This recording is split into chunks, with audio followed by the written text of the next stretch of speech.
하라와 쏘가리 같은 멸종위기 생물이 살고 있는 한강 상류 미사리.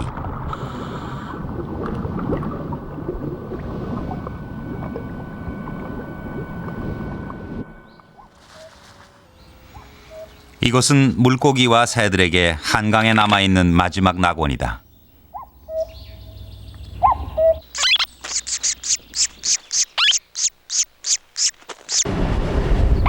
갖가지 생명체들의 분주한 몸짓에서 희망이 느껴진다. 그러나 한편 이곳엔 계속되는 인간의 간섭으로 위기가 교차하고 있다.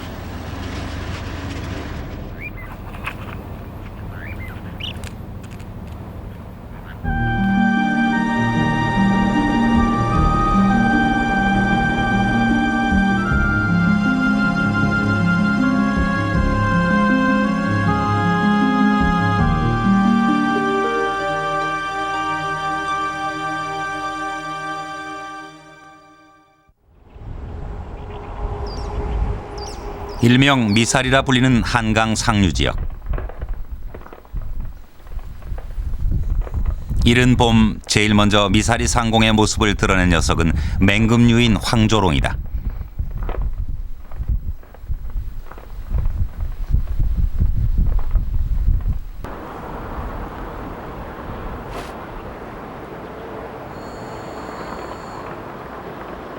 먹이를 발견하면 쏜살같이 낚아채는 녀석의 사냥 솜씨는 절묘하다.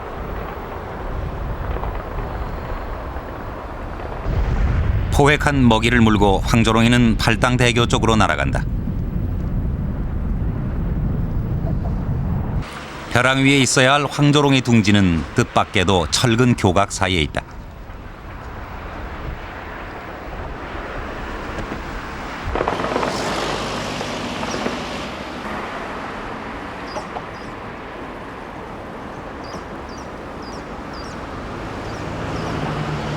까치 둥지였던 이 둥지 안에는 부화한 지 채 열흘도 안 된 새끼 5마리가 어미를 기다리고 있다.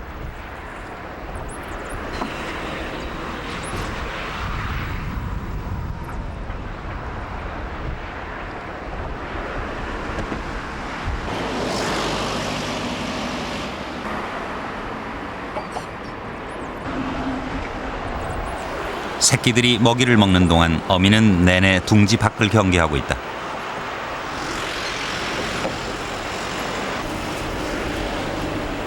교각 아래 둥지는 외부에 그대로 노출돼 있다.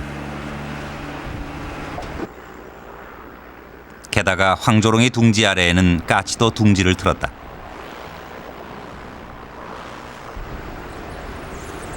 부화한 지 15일째.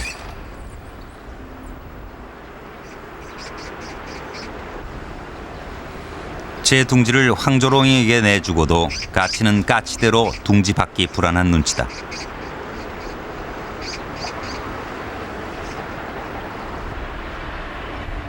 3m 남짓한 거리를 두고 둥지를 튼 황조롱이와 까치.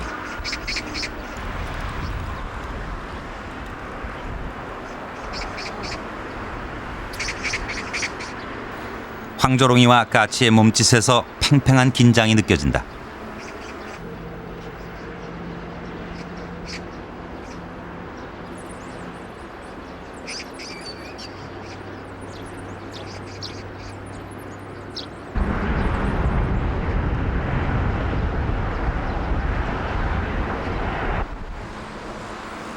새끼들이 미사리를 자유롭게 날아다닐 때까지 어미의 긴장은 계속될 것이다.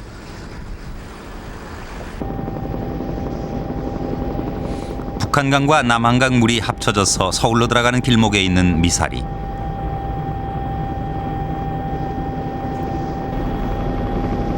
강을 따라 자연스럽게 모래섬과 둔치가 형성된 미사리는 자연 하천인 한강의 원래 모습을 그대로 간직하고 있다.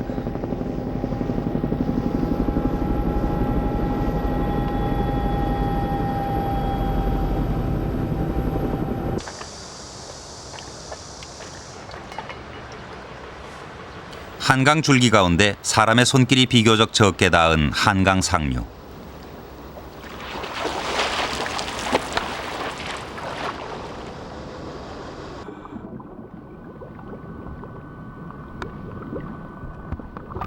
우리나라 전역에 살고 있는 붕어는 한강에서도 흔히 볼 수 있다.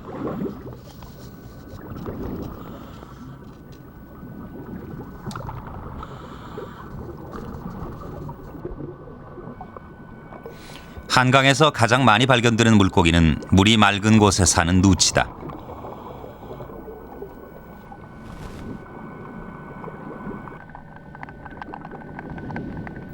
대부분의 민물고기는 바위나 돌에 붙어 있는 각종 미생물을 먹고 산다.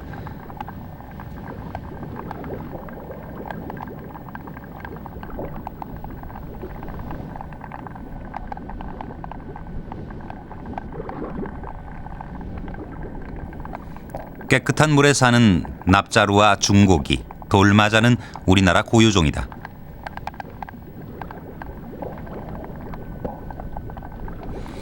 미사리는 상수원 보호구역으로 지정돼 한강에 사는 희귀종을 볼 수 있다.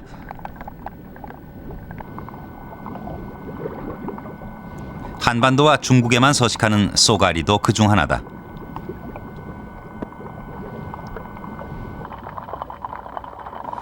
육식성인 쏘가리는 자기 영역을 확보하고 단독 생활을 한다. 특히 한강에서만 발견되는 황쏘가리는 1000마리 가운데 1마리가 발견될 정도로 귀한 어종이다. 미사리 생태계가 얼마나 건강한지 단적으로 보여주는 예다. 미사리 지역이 그래도 생태적으로 안정이 되면서 많은 종들이 지금 돌아오고 있습니다. 돌아오는 과정 중에 황소가리도 상류 지역에서 유입되었던지 그렇지 않으면 기존 분포했던 것이 살아남았던지 간에 지금 분포되고 발견되었다면 대단히 지금 중요한 그런 사실이고. 미사리 일대의 수질을 알 수 있는 지표 어종은 모래무지다.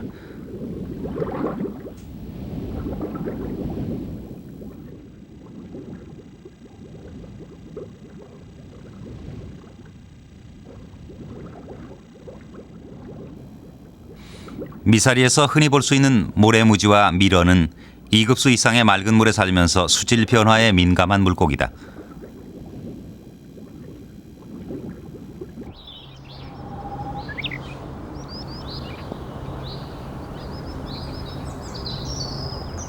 강 가장자리는 유속이 느리고 수심이 낮다. 강가를 돌아다니며 먹이 사냥을 하는 새들의 사냥터로 적격이다.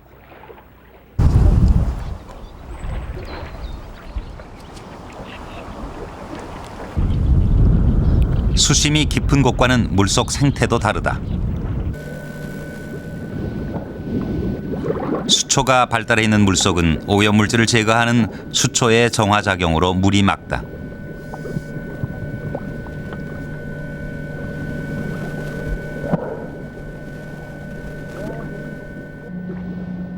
수초는 물고기에게 풍부한 먹이와 은신처를 제공한다.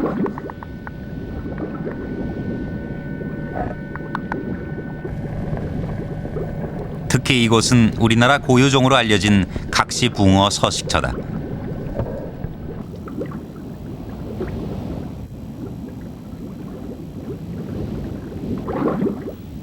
모래와 수초가 발달한 이곳 미사리는 각시붕어가 산란하기에는 최적의 조건을 갖춘 곳이다.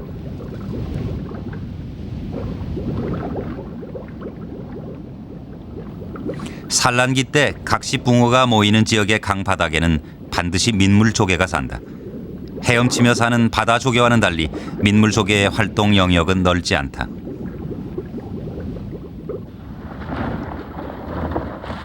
각시붕어는 민물조개의 출수공에 산란을 한다.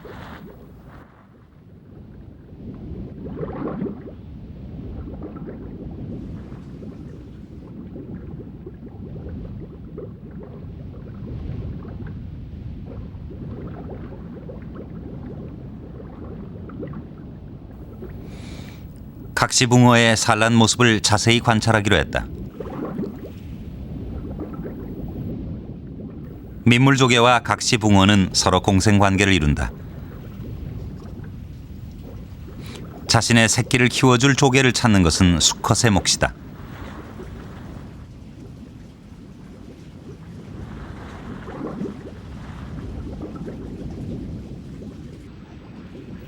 민물조개는 산란을 위해 찾아오는 각시붕어의 몸에 자신의 새끼를 내뿜어 각시붕어의 아가미에 붙인다.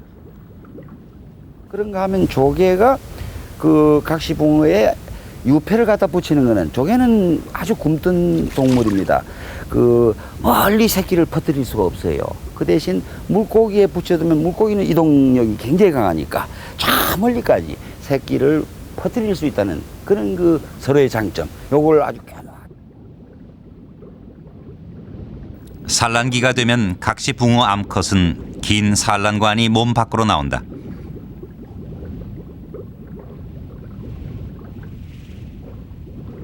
수컷은 미리 봐둔 조개가 있는 곳으로 암컷을 데리고 온다.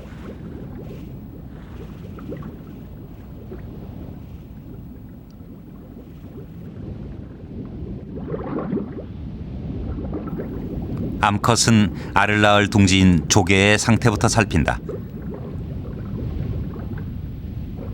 산란 연습을 해보기도 한다.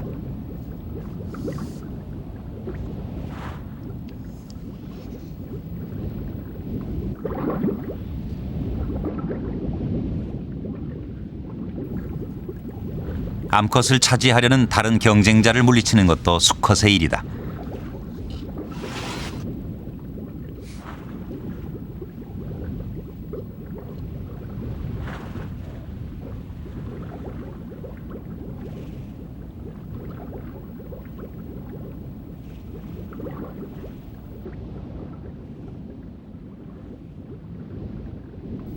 각시붕어의 산란은 순식간에 이루어진다. 민물조개 주변을 맴돌던 암컷은 조개가 출수관을 여는 순간 그곳에 긴 산란관을 넣고 10여 개의 알을 낳는다. 이렇게 하기를 수십 차례. 암컷의 산란이 이루어지면 수컷은 재빨리 정액을 뿌려 수정시킨다.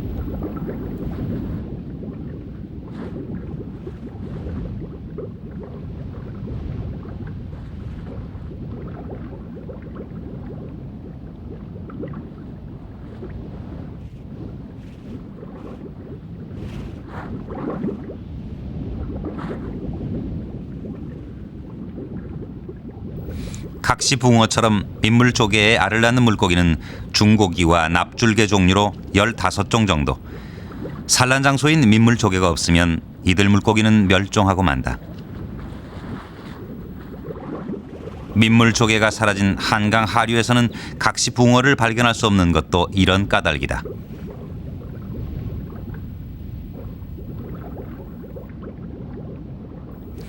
산란을 마친 각시붕어는 산란터를 떠난다. 조개 몸속에 알을 낳는 것으로 어미의 역할은 끝난다.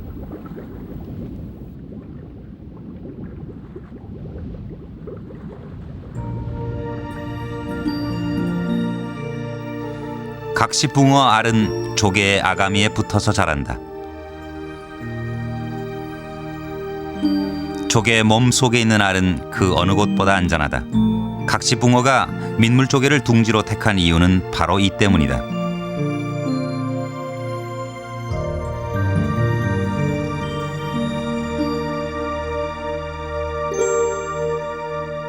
산란 2주 만에 눈이 생기고 3주가 지나면 몸의 형태가 갖춰진다.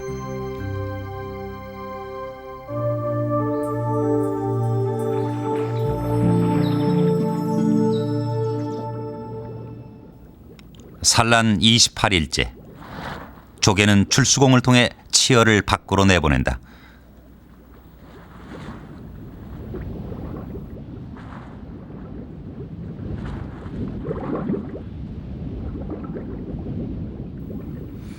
조개의 몸속에서 자란 각시붕어의 부화율은 거의 100%에 가깝다.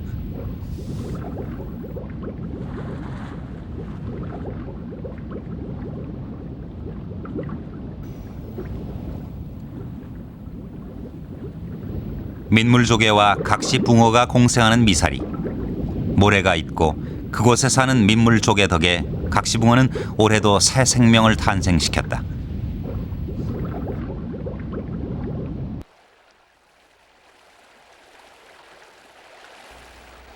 미사리는 한강 수계에서도 가장 아름다운 곳으로 손꼽힌다.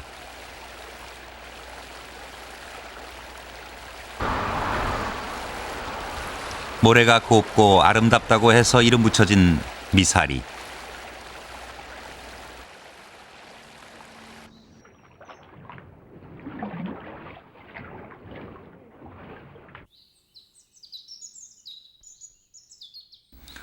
그러나 미사리도 지난 10년간 큰 변화를 겪었다. 강 한가운데 자연 발생적으로 형성된 당정섬이 지난 95년 완전히 사라졌다. 한강 종합개발계획으로 한강 홍수 조절과 골재 채취가 목적이었다. 그 결과 사람들은 26만 평에 이르는 섬을 순식간에 없애버렸다.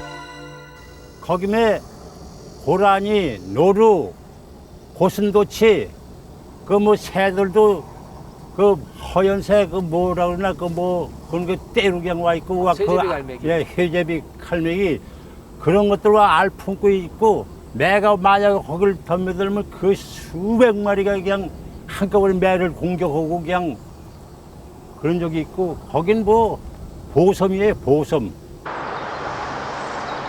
1995년 당정섬은 흔적도 없이 사라졌다. 그곳에 살던 생물들도 갈 곳을 잃었다.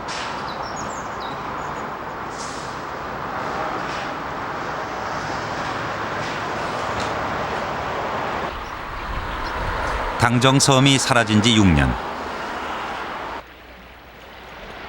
그러나 당정섬이 있던 자리에는 습지와 모래섬 2천여 평이 새롭게 형성되고 있다. 인간에 의해 파괴된 자연은 스스로의 힘으로 원래 모습을 되찾아가고 있다.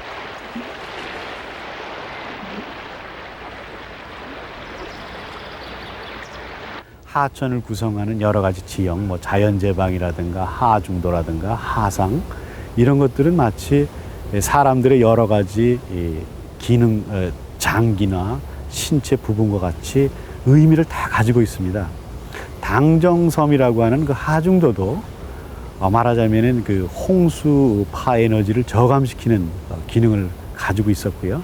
그 다음에 여러 가지 수심과 유속을 조종하면서 생물들이 서식처를 마련하기도 하고 조절하는 그런 기능을 이제 가지고 있었다고 봐야 되겠죠. 그런데 당정섬이 파괴되면서 이런 기능들이 사라지게 돼서 환경적 피해, 생태적인 피해가 일어났고 또 그 피해가 장기간 지속됐다고 볼 수가 있습니다.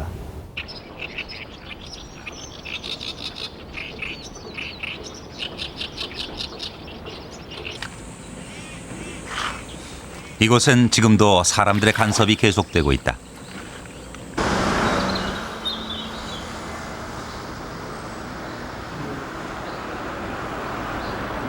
홍수로 인한 범람을 막기 위해 대규모 제방 공사가 진행 중이다.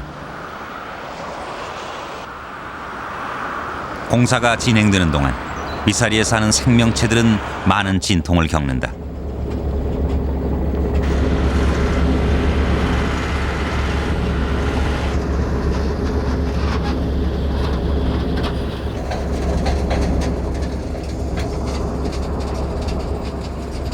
꼬마 물대새도 예외는 아니다. 당정섬이 사라진 이후부터 꼬마 물대새는 자갈이 많은 제방 아래쪽에 해마다 둥지를 틀었다.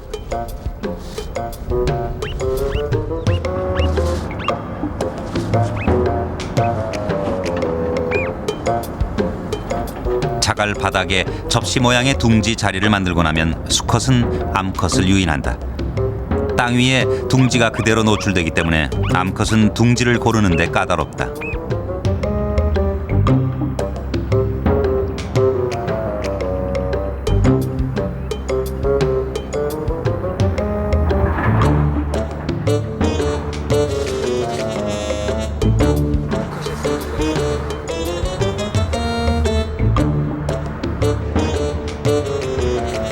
둥지가 암컷의 마음에 들면 곧바로 짝짓기에 들어간다.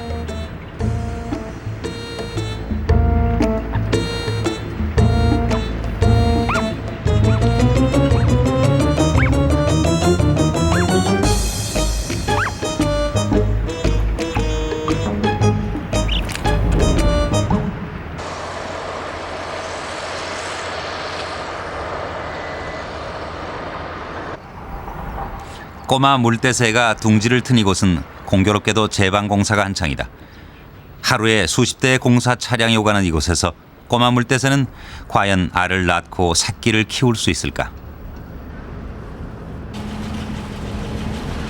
공사 차량이 지나다니는 길목에 기어이 둥지를 튼 꼬마 물대새.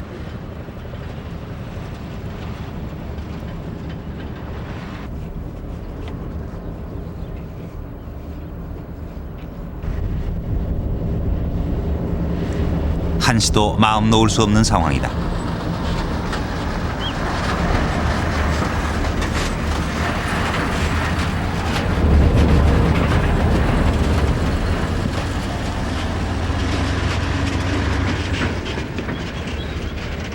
다행히 차 바뀌는 둥지를 가운데 두고 지나갔다. 하루에도 수십 번씩 이런 아슬아슬한 상황이 벌어진다.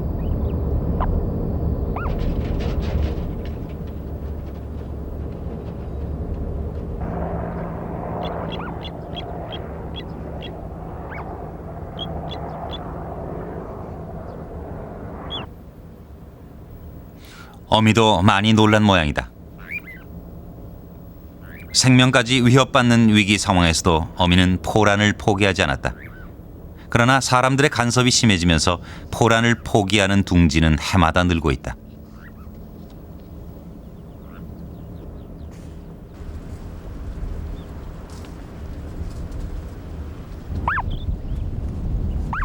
앞가슴이 하얀 흰 물대새가 새끼를 데리고 나왔다. 새끼가 알에서 깨어나면 어미는 둥지를 떠나 적응 훈련을 시킨다.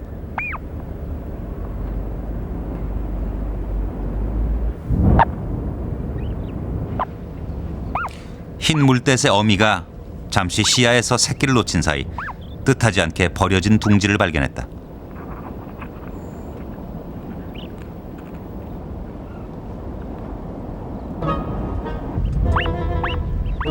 꼬마 물대새 알이다. 흰 물대새는 꼬마 물대새 알을 보자마자 품기 시작했다.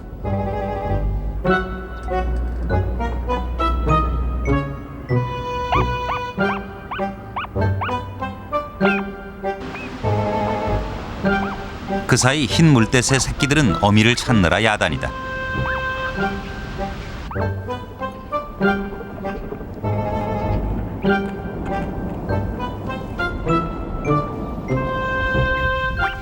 물대새 가운데 흰 물대새는 새끼 욕심이 많은 종으로 알려져 있다. 그래서 버려진 둥지를 보면 포란하는 습성이 있다.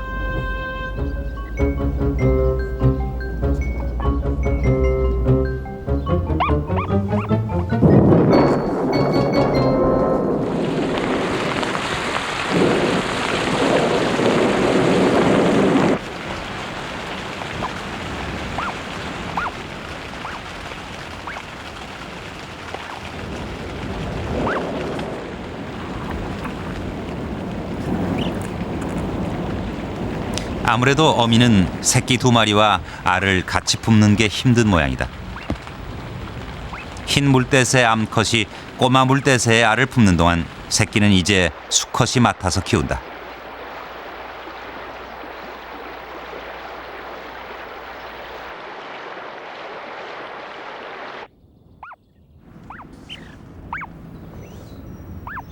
알을 품은 지 20여일, 꼬마 물대새는 부화에 성공했다.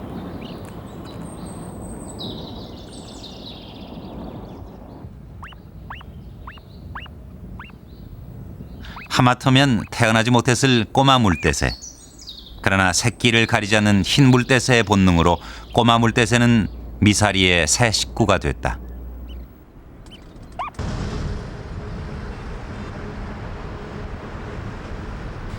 사람들의 간섭이 심해지면서 미사리를 찾는 새들도 그 수가 줄어들고 있다.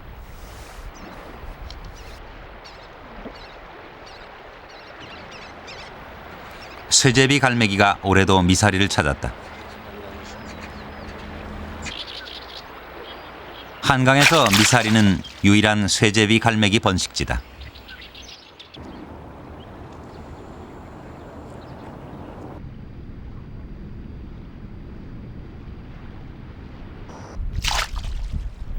자갈과 모래땅, 그리고 풍부한 먹잇감은 번식에 필수적이다.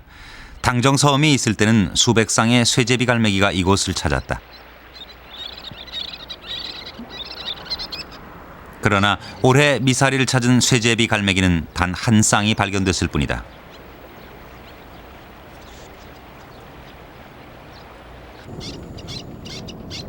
쇠제비 갈매기는 꼬마 물대새 둥지가 있던 인근 자갈 땅에 둥지를 틀었다.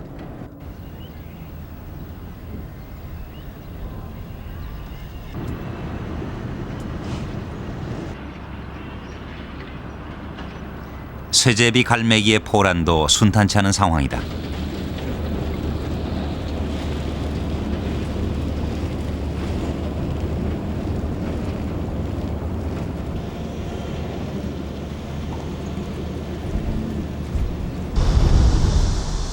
이 지역에서 태어나 20년 동안 쇠제비 갈매기를 관찰해온 사진작가 서정화 씨. 그가 관찰한 이래 이렇게 쇠제비 갈매기가 감소하기는 처음 있는 일이다. 작년에 10여 쌍 정도 번식을 했었는데요. 올해는 한 쌍밖에 번식을 못했거든요. 그 원인은 아마도 그 주변에 공사 차량이 많았고 서식 환경이 안 좋아져서 한 쌍밖에 번식을 못한 것 같습니다. 아마 내년에는 얘네들이 번식을 할지 그건 뭐 장담하기가 어렵습니다.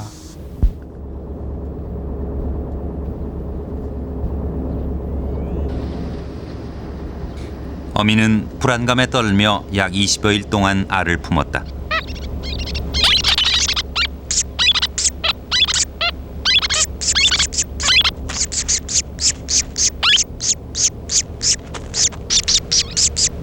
새끼가 부화하면 어미는 바로 먹이를 먹인다.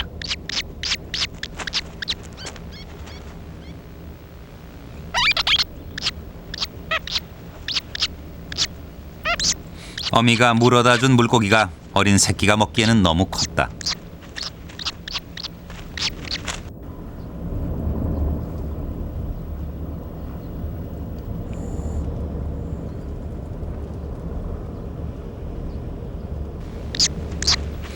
알에서 깨어난 새끼는 바로 둥지를 떠나지 않는다.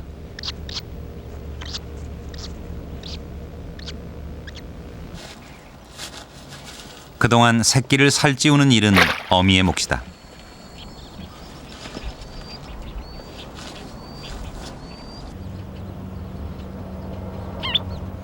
자갈밭에서 번식하는 새들은 보통 새끼가 부화하자마자 둥지를 떠난다.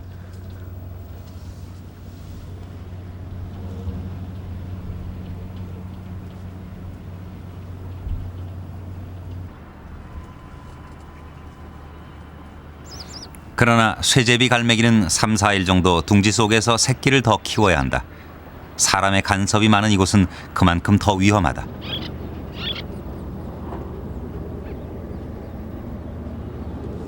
부화한 지 이틀째. 아직 이소하기에는 이르다. 그러나 어미는 먹이로 새끼를 유인해 이소를 서두른다.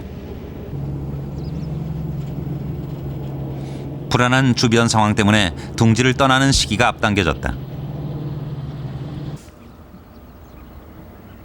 미사리에서 부화한 단 한 쌍의 쇠제비 갈매기.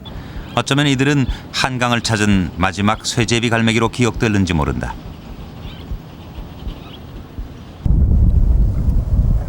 쇠제비 갈매기가 둥지를 틀었던 자갈밭은 얼마 후 제방공사가 완공되면서 모두 흙으로 메워졌다.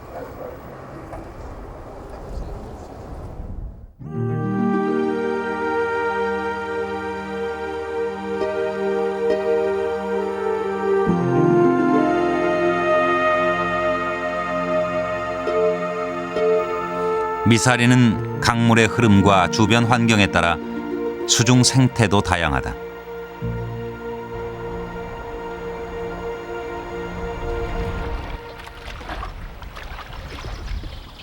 강의 흐름이 비교적 완만한 강 주변 습지.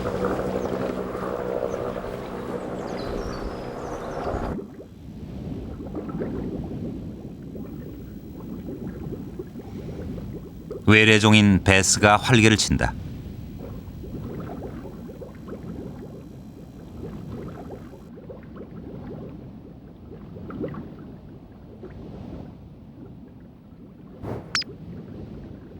베스는 포식성이 강한 육식 어종이다.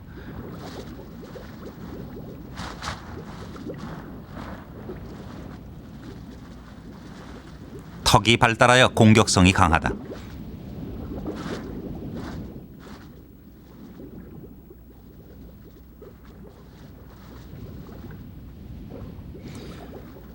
닥치는 대로 새우나 작은 물고기를 잡아먹는 베스는 한강 생태계를 교란시키는 주범이다.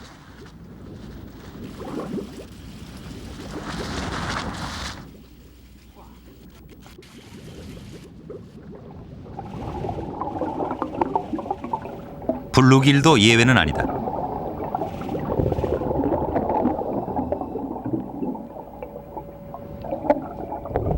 블루길은 사람조차 두려워하지 않는다.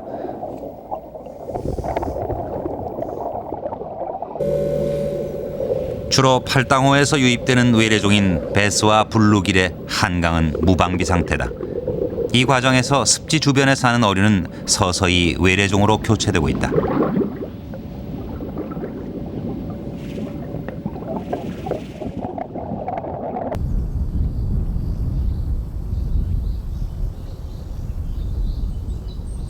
얕은 웅덩이는 수서곤충의 서식지다.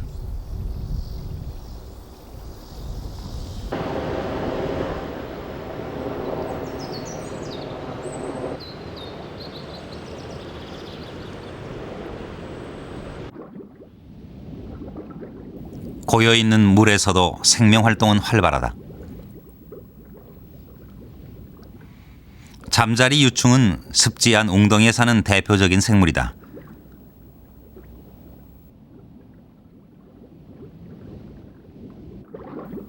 알에서 깨어나 물속에서 자란 잠자리 유충은 같은 종끼리도 서로 먹고 먹힌다.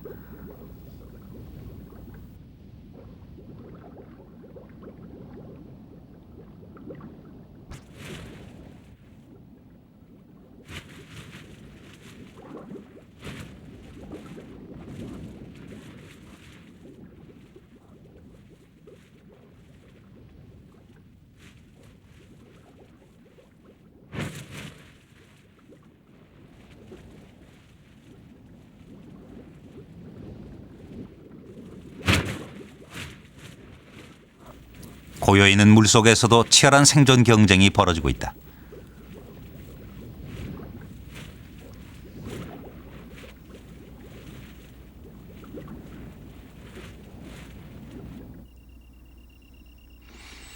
물속에서 2년여의 유충 생활이 끝나면 잠자리 유충은 물 위로 올라온다.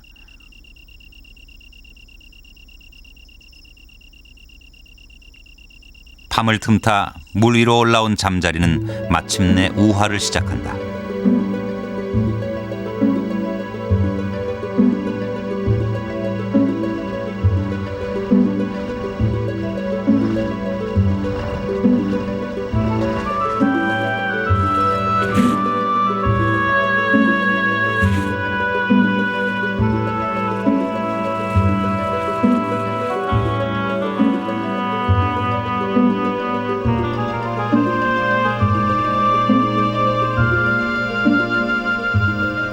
약 40분 만에 은밀한 우화가 끝나고 몸을 말리고 나면 완전한 잠자리로 태어난다.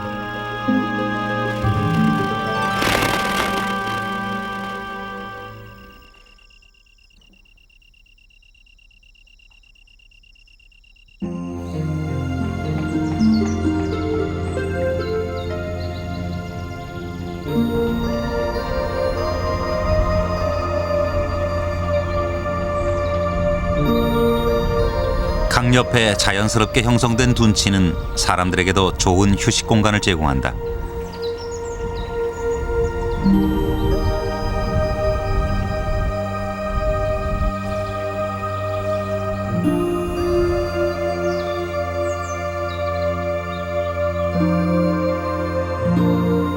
사람의 손길이 닿지 않는 덤불 속은 새들의 공간이다.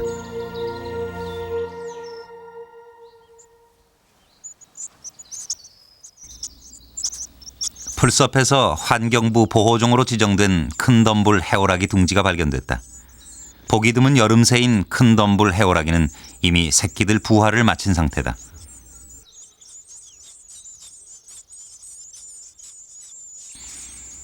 큰 덤불 해오라기는 새끼에 먹이를 주는 방법이 특이하다. 목 안에 넣어둔 물고기를 꺼내어 새끼들에게 먹이를 먹인다.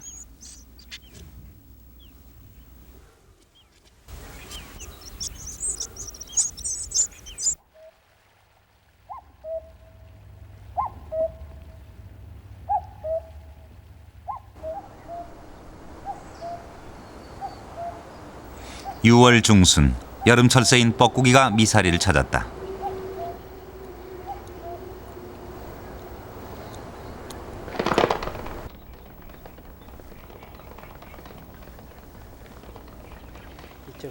덤불이 우거진 풀섭은 뻐꾸기의 산란터다. 그러나 뻐꾸기는 스스로 둥지를 짓지 않는다.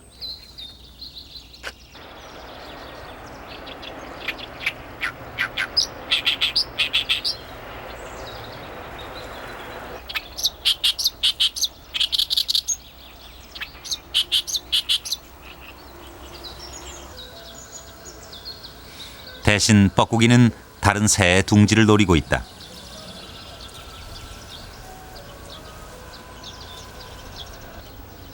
붉은 머리 오목눈이 둥지다. 뻐꾸기는 이미 이 둥지에 깜쪽같이 알을 낳아두었다. 다른 새의 둥지에 알을 낳아 기르는 뻐꾸기, 이른바 탕란이다.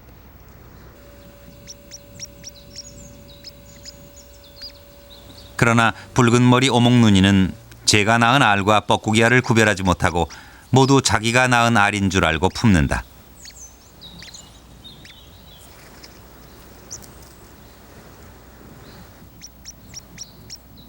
붉은 머리 오목눈이가 알을 품는 동안 뻐꾸기는 멀리서 그 광경을 지켜볼 뿐이다.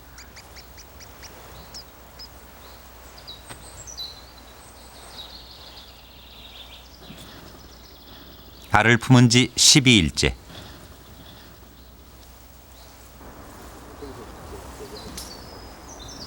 붉은 머리 오목눈이 어미가 바빠졌다. 새끼가 부화한 것이다. 제일 먼저 부화한 새끼는 바로 뻐꾸기다. 뻐꾸기는 붉은 머리 오목눈이보다 보통 하루 내지 이틀 먼저 부화한다. 붉은 머리 오목눈이는 뻐꾸기가 제 새끼라고 철석같이 믿는 눈치다.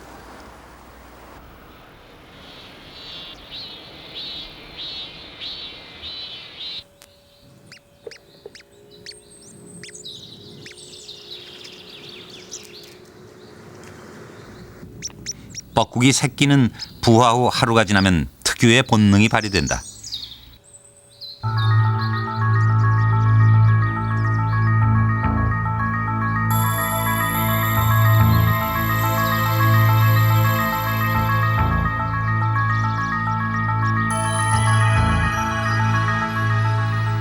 뻐꾸기 새끼는 부화를 앞둔 붉은 머리 오목눈이 알을 둥지 밖으로 밀어내려고 안간힘을 쓴다.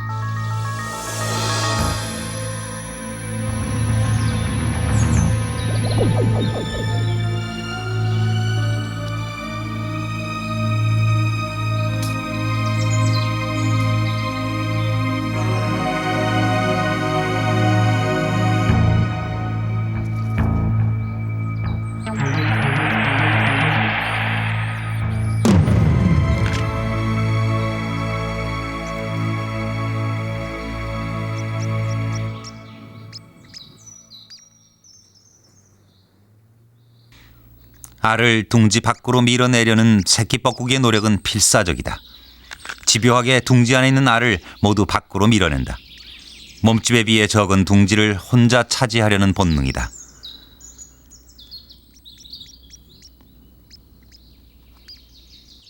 마지막 하나까지 뻐꾸기는 둥지 밖으로 알을 밀어내는 데 성공했다. 둥지 안의 알이 일단 밖으로 나가면 붉은 머리 오목눈이 어미도 더 이상 알을 돌보지 않는다.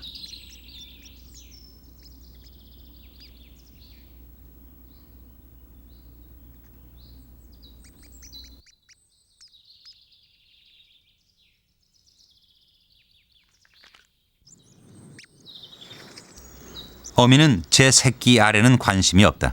오로지 뻐꾸기 새끼를 먹여 키울 생각뿐이다.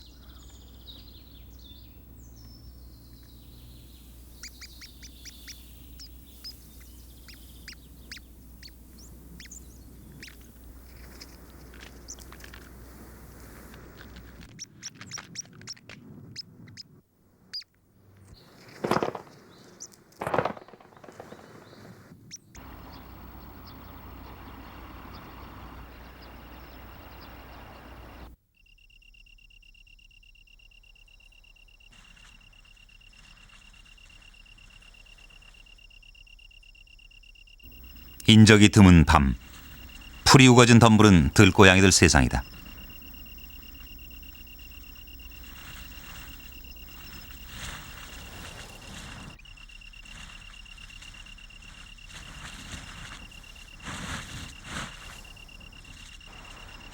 밤에도 붉은 머리 오목눈이는 둥지를 떠나지 않고 뻐꾸기를 품는다.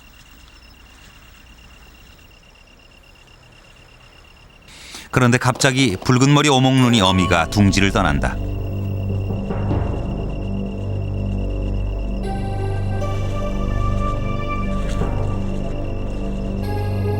고양이는 익숙한 솜씨로 둥지에 접근한다.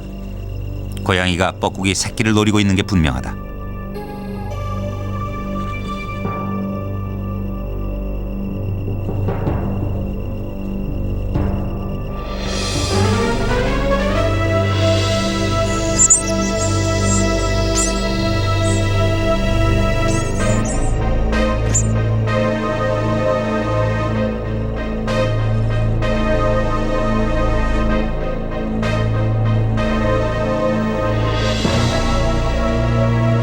상위 포식자인 들고양이 앞에서는 뻐꾸기도 붉은 머리 오목눈이도 속수무책이다.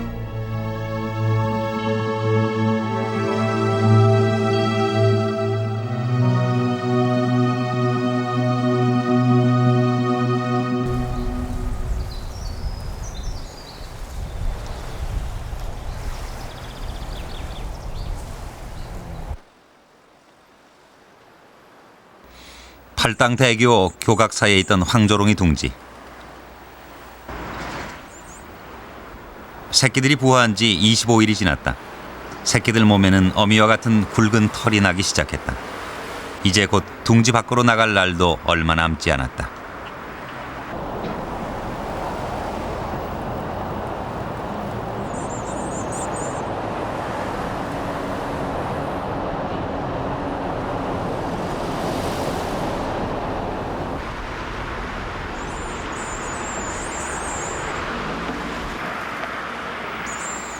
둥지 밖이라고 안전한 것은 아니다. 둥지 아래에는 텃새인 까치가 새끼를 키우고 있다. 까치는 평소 공격적이지만 새끼를 키울 때는 더욱 예민해진다.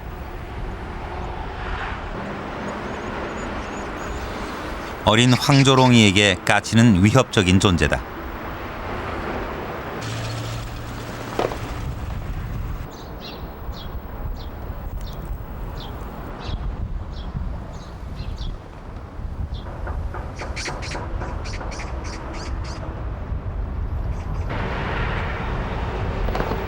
까치의 공격을 피해 한 녀석은 교각 위로 올라간다.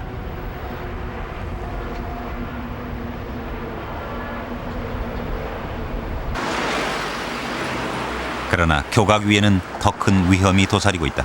새끼 한 마리가 기어이 교통사고를 당하고 말았다.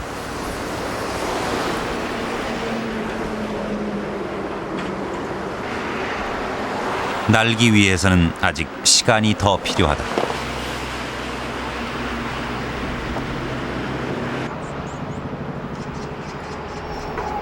다음 날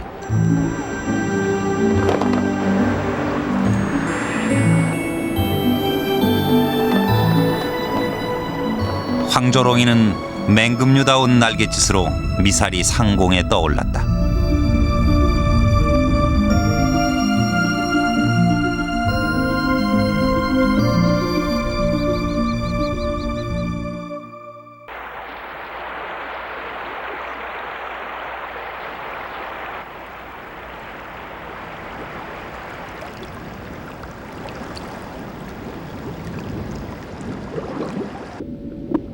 수심이 깊은 곳에 살던 쏘가리가 자갈여울의 모습을 드러냈다.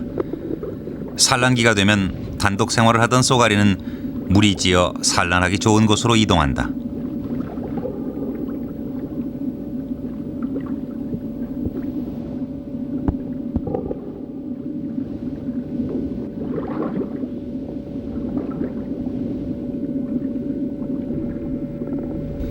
쏘가리는 야행성이다. 낮에는 바위 틈에 숨어 거의 움직이지 않는다.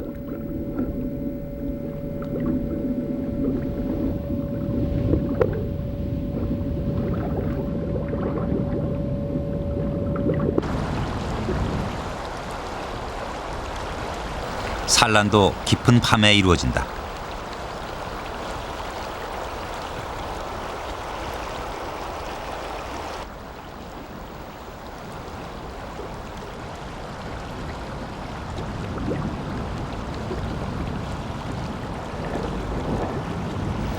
짝을 정하면 수컷은 암컷의 산란을 돕기 위해 몸을 비비며 자극한다.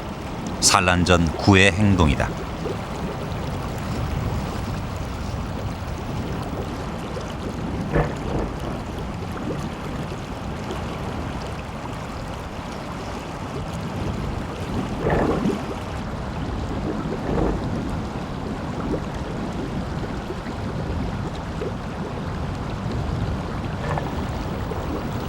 수컷이 구의 행동을 시작한 지 2시간.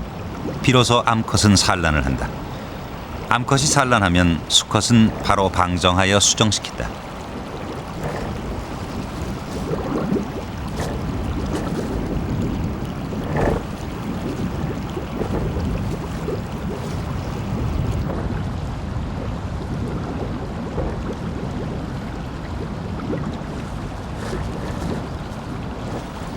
은밀하게 이루어지는 쏘가리 산란은 새벽이 될 때까지 계속된다.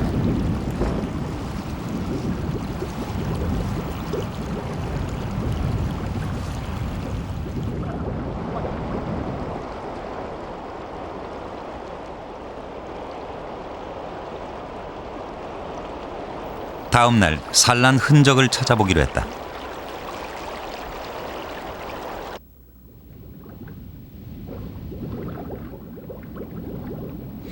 대부분의 알은 센 물살에 흘러가고 일부만이 자갈 틈에 끼어 있다.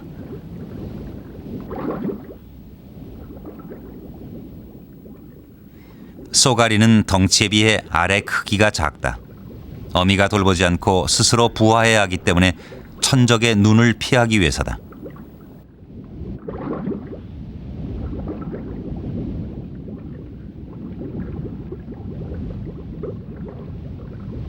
산란 후 5일이 지나면 알이 부화하기 시작한다.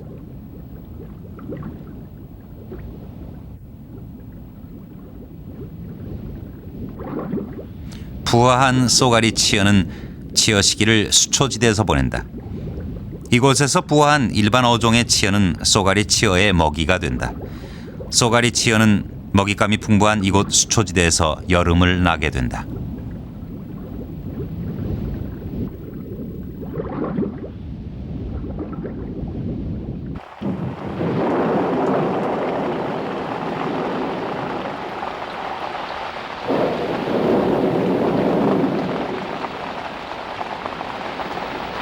여름 장마가 시작됐다.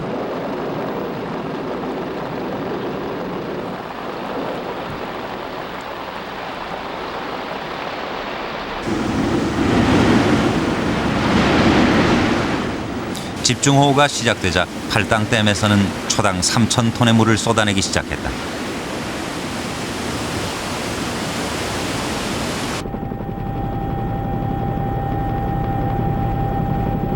미사리는 순식간에 물에 잠겼다.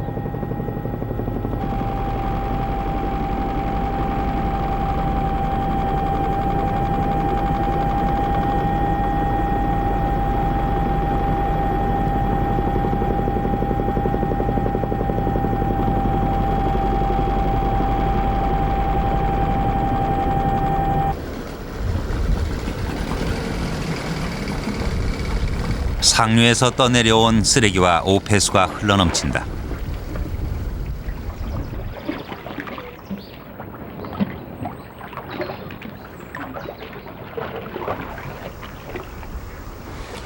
미사리에 사는 생명체들에게 장마는 피할 수 없는 자연재해다.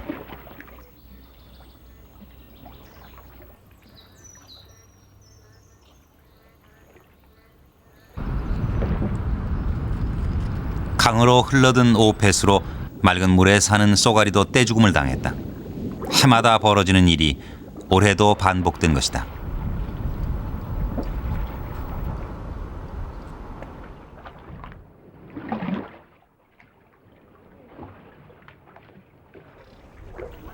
장마가 끝나고 제 모습을 되찾기 시작한 미사리. 지금 이곳엔 제방공사가 끝나고 주변 초지를 갈아엎는 작업이 한창이다. 무차별적인 포크레인 움직임에 수많은 생명체들의 삶의 터전이 사라지고 있다. 자연재해보다 더 무서운 것은 사람들의 무분별한 행위다.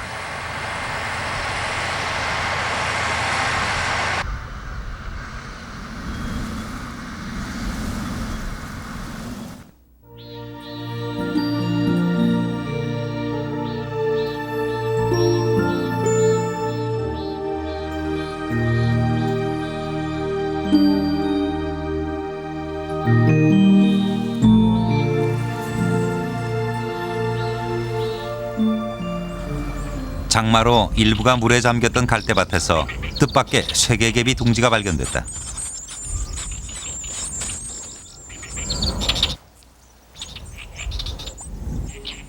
개개비 가운데서도 가장 작은 쇠개개비는 지금까지 우리나라에서는 한 번도 번식이 확인되지 않은 종이다. 그런데 장마와 홍수에도 용케 살아남았다.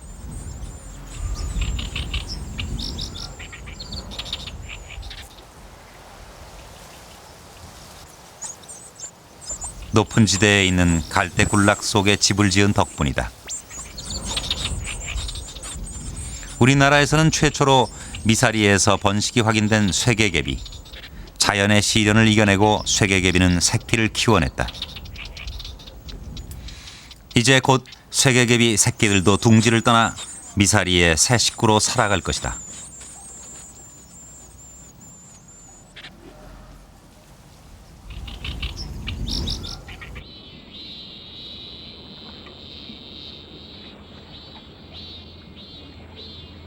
물이 빠진 뒤 다시 드러난 모래톱.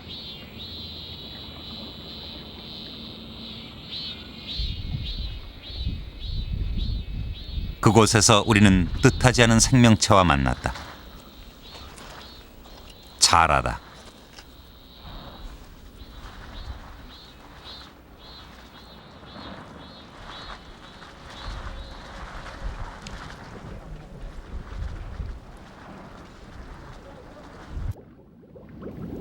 오염되지 않은 환경에서만 살아가는 자라는 미사리가 아직도 건강하다는 사실을 말해준다.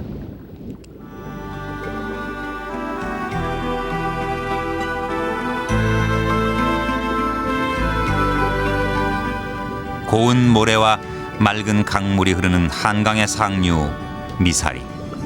그곳에는 오늘도 수많은 생명들이 자연의 질서 속에 살아간다.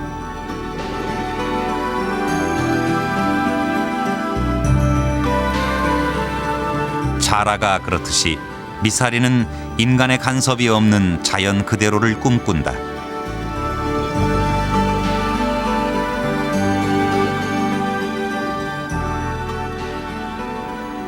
살아 숨쉬는 생명을 품은 곳. 미사리는 한강의 마지막 희망이다.